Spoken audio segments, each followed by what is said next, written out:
शिवसेना के उद्धव ठाकरे और सीएम एकनाथ शिंदे गुट के बीच एक नया बखेड़ा खड़ा हो गया है। अब तक ये परंपरा रही है कि हर साल मुंबई के शिवाजी पार्क में शिवसेना की भव्य दशहरा रैली होती है। इस रैली के भाषण की साल भर चर्चाएं होती हैं। पिछले 2 सालों से कोरोना की वजह से ये रैली शिवाजी पार्क में नहीं हुई। अब शिवाजी पार्क में भाषण कौन देगा? सीएम एकनाथ शिंदे या उद्धव ठाकरे? यानी असली शिवसेना कौन है? क्योंकि शिवसेना प्रमुख यहां से भाषण देते हैं। ये तो तभी तय होगा जब ये तय होगा कि असली शिवसेना है किसकी। लेकिन ये सुप्रीम कोर्ट और चुनाव आयोग को तय करना है। तब तक ये मामला तूल पकड़ेगा कि शिवाजी पार्क में भाषण उद्धव ठाकरे देंगे या सीएम एकनाथ शिंदे।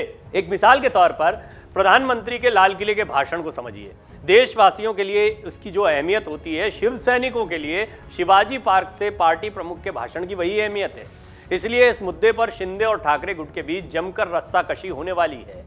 2 दिन पहले ही उद्धव ठाकरे ने न सिर्फ ये घोषणा कर दी कि इस साल वो शिवसेना की शिवाजी पार्क की रैली में जमकर गरजेंगे, बल्कि पार्क में सभा के लिए परमिशन के लिए बीएमसी में एप्लीकेशन भी दे दी है।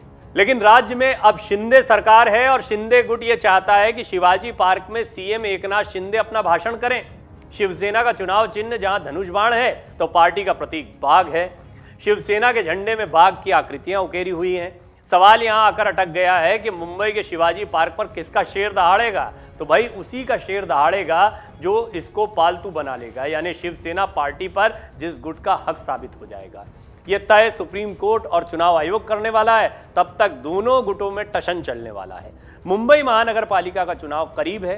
पिछले 25 सालों से इस पर शिवसेना का कब्जा है। लेकिन अब सवाल ये खड़ा हो गया, शिवसेना पर किसका कब्जा है? जो इस कब्जे की लड़ाई में जीत गया, मुंबई की जनता तो उसे ही शिवसेना मानेगी। ऐसे में मुंबई के शिवाजी पार्क में दशहरा रैली को सीएम शिंदे संबोधित करेंगे या उद्धव ठाकरे, इसे लेकर मुंबई करों और शिव सैनिकों के मन में उत्सुकता रहेगी। 5 अक्टूबर को दशहरा है और शनिवार को डिप्टी सीएम देवेंद्र फडणवीस ने तो फिलहाल यही कहा है कि किसको परमिशन दी जाए ये तो नियमों को देखकर तय किया जाएगा। लेकिन नियम तो सुप्रीम कोर्ट या चुनाव आयोग ही तय कर सकते हैं। सीधी बात तो यही है कि शिवसेना पर इन दोनों ने जिनका हक सही बता दिया, रैली का हक उसको मिलेगा। लेकिन अगर मिल भी गया तो उसके बाद भी मामला ठंडा पड़ेगा नहीं। तब तक सुप्रीम कोर्ट का फैसला नहीं होता है तो नियम कौन तय करेगा? सवाल खड़ा हो रहा है, विवाद तूल पकड़ रहा है। ये बात तय है कि एकनाथ शिंदे और उद्धव ठाकरे एक बार फिर आमने सामने आने वाले हैं और ये घमासान हल्का नहीं रहने वाला है। उदाहरण के लिए शिवसेना के दफ्तर में एकनाथ शिंदे की तस्वीर लगाने की कोशिश हुई। ये छोटा सा उदाहरण है क्योंकि जिस दफ्तर में शिवसेना चलती है और अगर असली शिवसेना एकनाथ शिंदे के पास है तो ऐसे में वो उस दफ्तर में होना चाहिए या उनकी तस्वीर होनी चाहिए। लेकिन वहां पर उद्धव ठाकरे के समर्थकों ने ऐसा होने नहीं दिया। फाइनली ये दफ्तर जो है वो उद्धव ठाकरे को मिल गया। अब ऐसे में सवाल उठता है कि सांकेतिक रूप से ही सही शिवसेना का पुराना ऑफिस उद्धव ठाकरे के पास में है, लेकिन क्या शिवसेना की वो विरासत जो सालों से चली आ रही है कि शिवसेना प्रमुख दशहरा मैदान में शिव सैनिकों को संबोधित करते हैं? और यहां पर सबसे बड़ा सवाल यही है कि विधायक, सांसद, पार्षद, चुने हुए प्रतिनिधि नहीं, ये जनता और शिव सैनिक किसके साथ में?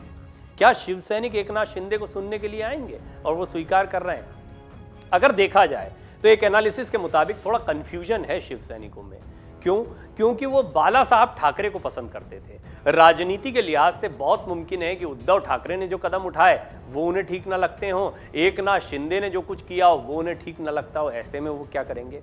राज ठाकरे एक अलग दांव खेल रहे हैं और इस बार दशहरे में राज ठाकरे कहीं, शायद हो सकता है कि वो शिवसेना की परिपाटी पर ना चलें, लेकिन कहीं कोई रैली वो भी कर सकते हैं और अपने कार्यकर्ताओं को संबोधित कर सकते हैं। क्या वो अपनी ताकत को बढ़ा लेंगे? इन 2 लोगों के झगड़ों का फायदा क्या राज ठाकरे को मिलेगा? ये भी बहुत बड़ा सवाल है। लेकिन सबसे बड़ा सवाल तो यही है कि दशहरे पर शिव सैनिकों को कौन संबोधित करने जा रहा है, एकनाथ शिंदे या फिर उद्धव ठाकरे? एकनाथ शिंदे कहते हैं हम बाला साहब ठाकरे के सपनों को आगे बढ़ा रहे हैं और उद्धव ठाकरे ने बाला साहब के सपनों को एक तरह से खत्म कर दिया। कांग्रेस के साथ और एनसीपी के साथ हाथ मिला लिया, जो बाला साहब ठाकरे कभी नहीं करते। वहीं उद्धव ठाकरे के बहुत करारे प्रहार हैं। वो कहते हैं गद्दारी हुई है उनके साथ, छुरा घोंपा गया है पीठ में, उनकी बीमारी का फायदा उठाया गया है और पार्टी को कब्जाने की कोशिश की गई है। लेकिन पार्टी के कार्यकर्ता हमारे साथ में हैं, शिव संवाद यात्रा निकाल रहे हैं, प्रबोधन यात्रा निकाल रहे हैं और इस सबसे वो कोशिश कर रहे हैं कि इन्हीं शिव सैनिकों को अपने साथ में लाए। शिव सैनिक किसके साथ में है ये दशहरे पर जरूर तय होगा। डाउनलोड करें अमर उजाला ऐप और पाएं खबरें लगातार। अगर आप ये वीडियो YouTube पर देख रहे हैं तो हमारे चैनल को सब्सक्राइब करें और बेल आइकन को दबाना ना भूलें। अगर आप Facebook पर ये वीडियो देख रहे हैं तो हमारे पेज को लाइक करें।